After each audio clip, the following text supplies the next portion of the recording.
자, 이제 마지막으로 앞서 살펴본 여러 종류의 신경세포들이 수없이 연결되어 이루는 시스템, 신경계가 어떤 하위 시스템과 체계로 이루어져 있는지, 그것들이 어떤 기능을 수행하는지에 대해서 알아보도록 하겠습니다. 우리 사람에 비하면 무척추 동물, 연체동물, 이런 동물들의 신경계는 뉴런의 수도 적고 덜 복잡한 신경망으로 이루어져 있어서 비교적 단순하다고 할 수 있겠습니다.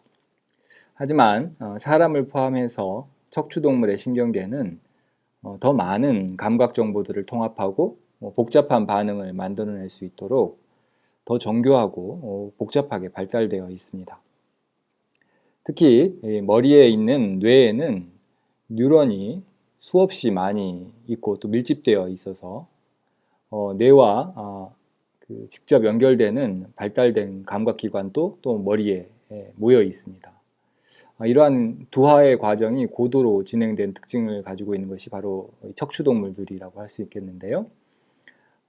척추동물의 신경계는 뇌와 척수로 구성되는 중추신경계와 이 뇌와 척수에 연결되어서 몸의 다른 부분들을 연결하는 신경들로 이루어진 말초신경계로 이루어져 있습니다.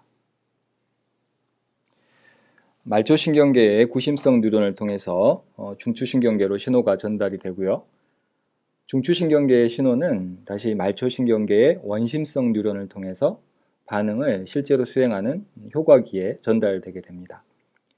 말초신경계의 구심성 부분은 수용기로부터 들어오는, 그러니까 감각 정보를 운반하는 모든 뉴런을 포함하고 있고요. 반대로 원심성 부위는 효과기로 작용하는 근육이라던가 분비샘으로 내려가는 신호를 운반하는 뉴런의 축삭으로 구성이 되어 있습니다. 말초신경의 원심성 부위는 다시 채성신경과 자율신경으로 나눌 수가 있는데요.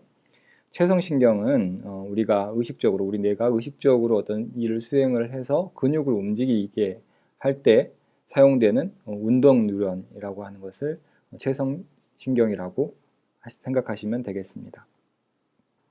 말초신경계의 또 다른 하위 시스템인 자율신경계는 채성신경계, 그러니까 우리가 의식적으로 어떤 그 근육의 움직임이라든가 이런 것들처럼 의식적으로 조절하는 신호를 전달하는 채성신경계와는 다르게 우리 뇌에서 자율적으로 조절을 해서 우리가 의식하지 못하는 상황에서도 자율적으로 우리 몸의 각 곳곳을 컨트롤하는 신호가 전달되는 시스템을, 말초신경 시스템을 자율신경계라고 합니다. 이 자율신경계는 다시 교감신경과 부교감신경으로 나눌 수가 있고요. 교감신경은 우리가 스트레스를 받거나 위험한 상황에서 빠르게 그 스트레스 상황과 위험 상황을 극복할 수 있도록 흥분한 상태에서 육체적인 활동이 필요로 할 때 사용되는 말초신경계의 자율신경계라고 할 수 있겠습니다. 그래서 비상시에 필요한 여러 가지 반응들이 일어나도록 하게 하고요. 또 경우에 비상시 필요치 않은 반응들에 대해서, 예를 들어 소화를 한다거나 이런 것들에 대해서는 억제하는 그런 역할을 하는 게 교감신경의 역할이라고 할 수 있겠습니다. 반대로 항상 흥분 상태나 항상 긴장 상태만 유지가 되면 생명에 또 그 원활하게 생존이 유지될 수가 없기 때문에 부교감신경이라고 하는 것은 이 교감신경과 정반대의 역할을 하게 됩니다. 스트레스가 없을 때 이 스트레스 없는 상황에 대해서 안정을 취하게 한다거나 함으로써 이제 에너지를 비축할 수 있게 하고, 그런 상황에서 작동하게 되는 자율신경계가 바로 부교감신경계라고 할 수 있겠습니다. 이제 중추신경계는 말초신경으로부터 들어오는 감각 자극을 통합해서 이에 적절한 반응을 만들어내서 우리 몸의 활동을 조절하는 것이 바로 중추신경계가 하는 기능이라고 할 수 있겠습니다. 먼저 중추신경계 중에 척수를 살펴보면요. 척수는 말초신경계와 뇌 사이의 신호를 전달하고 또 반사를 조절하는 연합뉴런의 신경망을 가지고 있습니다. 그림에서 보는 것처럼 우리가 인지하지 못한 상태에서 손이 뜨거운 물체에 닿거나 아니면 날카로운 물체에 찔리거나 하게 되었을 때 우리가 그걸 인지하지 못했지만 무의식적으로 아주 빠르게 손이 이 뜨거운 물체에서 떨어진다거나 또 날카로운 물체에서 떨어진다거나 하는 회수 반사가 일어나게 됩니다. 이걸 반사라고 하는데요. 이러한 반사에 관여하는 것이 바로 척수라고 하는 중추신경계가 하는 기능이다라고 할 수 있겠습니다. 이 척수에 연결된 구심성 뉴런과 원심성 뉴런들이 빠르게 먼저 필요한 액션을 취하고 나서 나중에 이것을 뇌로 이런 사건이 있었다, 이런 정보가 들어왔다, 그래서 이런 반응이 일어났다라고 하는 것을 뇌로 전달을 하게 된다는 거죠. 무의식적으로 일어나는 반사라고 할 수 있겠습니다. 여러분도 아마 그런 경험들이 있었을 겁니다. 뜨거운 물체에 닿았거나 아니면 뭔가에 찔렸을 때 먼저 손을 떼고 난 후에 나중에 아프다라고 느껴지는 상황들 말입니다. 이런 것이 바로 척수가 관여해서 먼저 위험을 피하는 반사가 일어났고 그 다음에 이것을 뇌가 인지하게 되었다라는 거죠. 자, 마지막으로 신경계의 중심이라고 할 수 있는 연합 뉴런으로 이루어진 가장 중요한 신경의 중추 뇌입니다. 뇌는 다양한 감각기관과 척수로부터 온 정보들을 통합하고 자극들을 수용해서 여러 가지 정보들을 저장하고 그리고 또 필요에 따라서 저장된 정보를 다시 꺼내서 재생하는 중요한 중추입니다. 뇌의 연합 뉴런이 이루는 신경망들은 우리가 의식적으로 움직이는 자발적인 움직임 또는 인식, 감정, 행위, 학습 또는 추론이나 언어, 논리적 사고 이런 것들과 같은 복잡한 활동들을 제공하는 기본적인 어떤 토대가 됩니다. 그래서 이 뇌에 여러 부위가 있는데 대뇌, 중뇌, 소뇌, 연수 이런 여러 부위로 이루어진 것이 바로 뇌인데 각 뇌의 각 부위마다 하는 기능들이 조금씩 분화되어 있습니다. 그 내용들을 한번 그림을 보고 여러분 잘 살펴보시면 좋을 것 같습니다.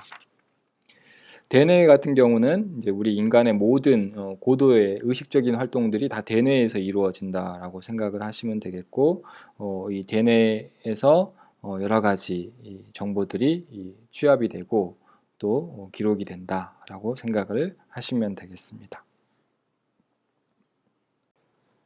그래서 말초신경으로부터 온 여러 신호들이 우리 뇌에서 어느 연합 뉴런에서 어떻게 종합되고 또 어떻게 반응 신호로 만들어져서 처리가 되느냐에 따라서 이 반응의 종류가 조금 구분될 수가 있습니다. 반응의 과정에 우리 어떤 의지가 관여한다거나 의식적인 반응이 필요로 할 때에는 대뇌가 관여하게 되고요. 이 대뇌가 관여하는 반응을 의식적인 반응이라고 합니다. 이 의식적인 반응을 위해서는 대뇌가 정보를 종합하고 판단하고 그로부터 이제 그 반응을 위한 신호가 만들어지게 되는 것이고요. 의지와 무관하게 자율적으로 일어나는 반응도 있겠습니다. 대표적으로 아까 우리가 뜨거운 산물이나 날카로운 사물에 손이 닿았을 때 빠르게 손을 회수하는 척수가 관여하는 반사, 무조건 반사도 있겠고 연수나 손의 중뇌가 관여해서 일어나는 의식하지 못한 채 우리가 어떤 이런 반응이 있어야 된다라고 의식하지 않아도 자율적으로 일어나고 있는 반사가 있겠습니다. 그러한 반사, 대뇌가 관여하지 않는 무조건 반사가 있겠고요.